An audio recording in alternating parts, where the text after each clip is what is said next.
Assalamualaikum warahmatullahi wabarakatuh. Di sini saya akan menjelaskan tentang konsep dasar psikologi umum. Kenapa kita harus mempelajari ilmu psikologi?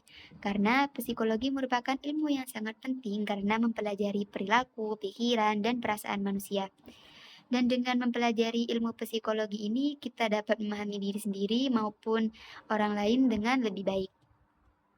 Tujuan dari kita mempelajari ilmu psikologi ini yaitu yang pertama, memahami perilaku manusia, yang kedua, mengetahui kemampuan dan kepribadian seseorang, yang ketiga, memahami gejala-gejala kejiwaan, yang keempat, membantu menyelesaikan masalah dalam kehidupan, dan yang kelima, membantu menciptakan pendidikan yang lebih baik, dan yang keenam, membantu seseorang hidup lebih bahagia dan mampu beradaptasi dengan lingkungannya.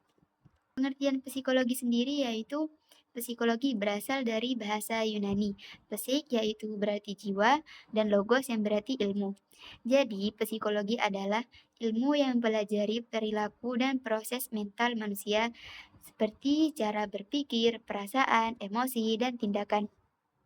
Banyak juga pengertian psikologi dari menurut para ahlinya yang tidak bisa saya jelaskan satu-satu. Jadi, psikologi mempelajari segala aspek perilaku manusia dan hubungannya dengan lingkungan. Sejarah singkatnya psikologi, yang pada awalnya psikologi merupakan bagian dari filsafat, tokohnya yaitu seperti Plato dan Aristoteles yang telah membahas tentang jiwa dan perilaku manusia.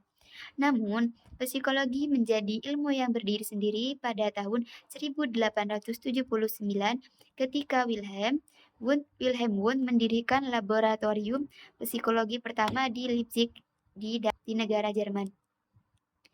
Sejak saat itu, psikologi berkembang menjadi ilmu yang digunakan dalam pendidikan, kesehatan, dan kehidupan sosial.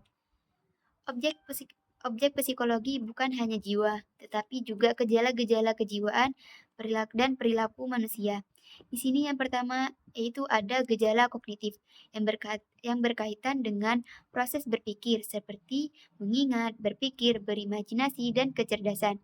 Yang kedua, ada gejala afektif yang berkaitan dengan perasaan dan emosi seperti perasaan senang, sedih, marah, dan takut. Yang ketiga, ada gejala konatif atau psikomotor yang berkaitan dengan kemauan atau kehendak seseorang untuk melakukan sesuatu. Yang keempat, yaitu gejala campuran, misalnya seperti perhatian, sugesti, kecerdasan emosional. Di sini juga ada objek material dan objek formal. Objek material yaitu seperti manusia sebagai makhluk yang dipelajari dalam ilmu psikologi. Objek formalnya yaitu tingkah laku manusia yang diamati dan diteliti secara ilmiah. Ruang lingkup psikologi. Yang pertama, psikologi umum, di mana psikologi umum mempelajari perilaku manusia yang secara umum.